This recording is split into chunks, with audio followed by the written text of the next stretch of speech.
Ladies and gentlemen, we've brought you to a very urban setting today. You may have seen this kind of setup before on some of those Chinese videos where they all sit on each other's knee. This is exactly what's happening today. Unfortunately, this tree above Rob has given him about 7 yards to the next guy. But, Rob, tell us why so many people are packed in here for some fishing. We are on the little Welland in the centre of a town called Spalding. And the reason so many people are fishing here is because there's so many fish here at the minute. Every winter, the fish make a migration into the town centre, whether it's to get away from predators or just to get a little bit more warmth. You know, they come here, and they come here in their millions. There's so many roach in front of us at the minute, it's unreal. It is a fish every single putting.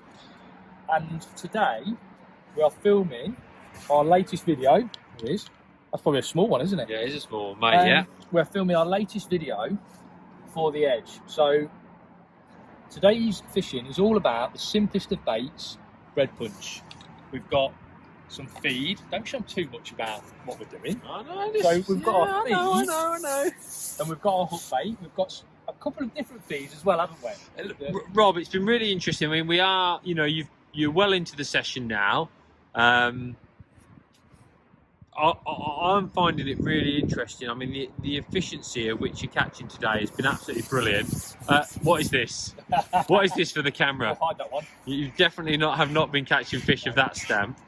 And I found it really, really curious. Come on, let's give a couple of things away just for the guys. Right, so here we go. Put your bait there.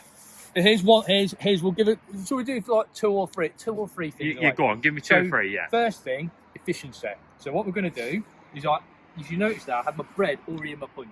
Yeah. So what I've done, slip the bread on the hook. Before I put the punch back into the tub, yeah, I'm punching another. So what you're saying is so you've already got your punch ready for the next one. So it just speeds everything up a little bit. Now, if I was on a slightly deeper venue, I'd probably be doing that while the rig settles now. But because it's very shallow here, we haven't really got time, so we need to punch out that bit of bread before we ship out. Then hopefully we get a bite and we can ship it. Little lift. Look, you can see the float lifting. Okay, little fish on the end. So we're catching fish. Hey, there we go. It's more like them. Stamp, Yeah, they are the stamp. Look at them, beauties. We're catching those fish nearly every single drop in. Cracking fish. The next thing you've got to do with your bread fishing is be aggressive. Think about what you're doing with, you know, how you're feeding and what you're going to do with your rigs, because we want to make the most of those fish in front of us, and that for me means using pretty aggressive gear when it comes to roach fishing. So we've actually gone on a reasonable size hook. That's a size 18, isn't it? It looks like a 16 to me, but I'm using a ready side hook that a stick from the Preston hooks that Lee's gave me today. That's an 010 hook length, and it's a size 18. Now, the hook length is 6 inches long. Yeah. What I've done is, because bread's a really light bait, and I know I've done a video about this in the past, I've placed a little tiny slot shot actually on the hook length. That's a number 12. What's that, like 2.5 inches away from the hook? Yeah, 2.5 3 inches away from the hook. Yeah. It might move up and down as the day goes on, but the reason that shot's there is because, like I say, bread's a really light hook bait. I want to be just feeling and just be in control of that hook bait. 6 inches is a long drop for that hook bait to fall through the water without me seeing any indication. Those fish are attacking the bread really fast, aren't they? We're getting loads of hold-ups, aren't we? And we're just seeing a little hold-up as the fish holds up either that number 12 or even sometimes the number 10 that's above my hook length. Yeah. So you can see there, I've got a number 10 just above my hook length, and then my main I mean, bull. that's all within, literally. And this is what I'm talking about, being aggressive. Getting my bait down there, being able to see an indication fast. That means I can catch fish for a lot faster. Yeah, of course you can. The next thing I want to talk about, so yeah, punch already in the thing. Obviously we're talking, so we're not. I'm going to re-punch again, so we're ready for the next fish. Now the next thing I want to talk about is actually fishing, because I'm zooming my bait down. I'm trying to get it past any small fish that might be sitting mid-water. And then when we do get an indication on the float, and bites have been all sorts today. So we've got one hanging on there halfway down, float sitting out of the lights off. But what I've been doing is waiting a long, an extra couple of seconds. Yeah, you were nice and patient there, weren't you, before you shipped that one back I in? want to make sure the fish has got the bait in its mouth, and I want to make sure. I mean, that fish is just hooked in the lip, which is perfect.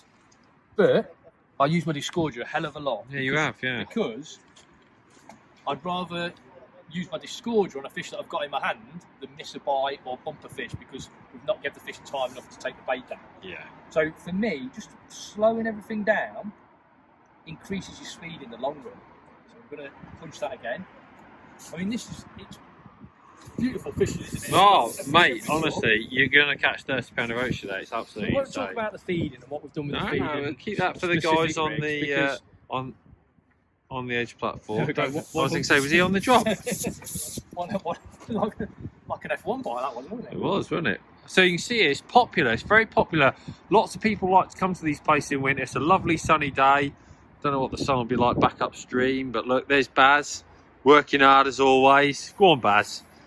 And Rolls Park, miles away. Look from me, there it is. So it's, nice, easy access. Look, people there fishing on the far bank. There's loads and loads of roach in here.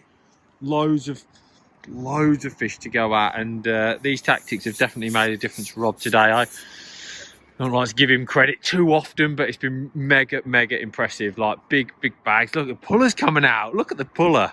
Go on. Hey. Yeah, I mean, the Rob's got like a 6 to 8 elastic in there.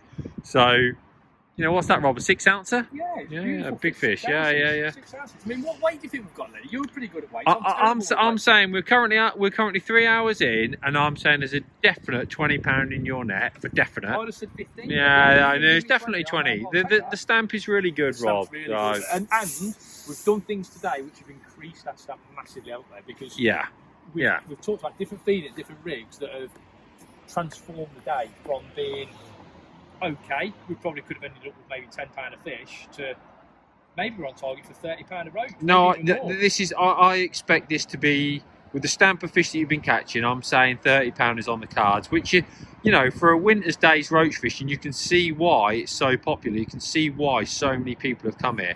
One final thing I want to touch on, Rob, just before we go, and this was for me, personally, the biggest thing I learned today with the presentation.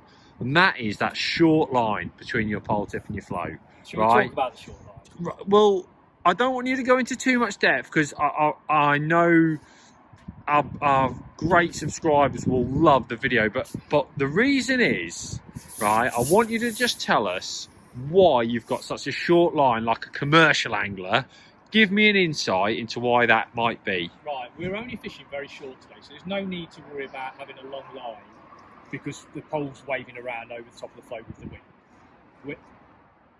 We're fishing a very soft bait, and you can see there that I've just struck, and it was just like striking into an F1 if I was pellet fishing. So a very short, sharp strike. Now the benefit of doing that is that if I miss the bite, I can lower the bait back in. Now if I was fishing with a long line, it'd be a big sweep as I take up all that loose line. The chances are my bread's going to fall off on an aggressive strike like that. It means shipping back in, rebaiting, going back out, just slows everything down. So by fishing that little short line, I can just do that little sharp lift. If I've missed the bite, lower it back down again. Yeah, it makes you far more efficient. You've also got ultimate control over your float. So like I say, when you're fishing short, you've got a bit of a breeze on the water. To be honest, every now and again a big gust comes down. I know if I was fishing a long line on the float, my float would be drifting around the swim like that. It's just no good for presentation. So short line for me is the way to go every single time if you can get away with it. Very interesting. Don't forget, for you guys who want to see more, this is going to be well, I know for a fact we're already an hour and a half into the footage. It's absolutely brilliant. I can't wait to get back on and do some bread fishing myself this winter because it has been really educational. But you can catch us www.anglingedge.co.uk, all the home of underwater fishing and also the home of brilliant days fishing just like this. So if you want to check us out, come and see us there.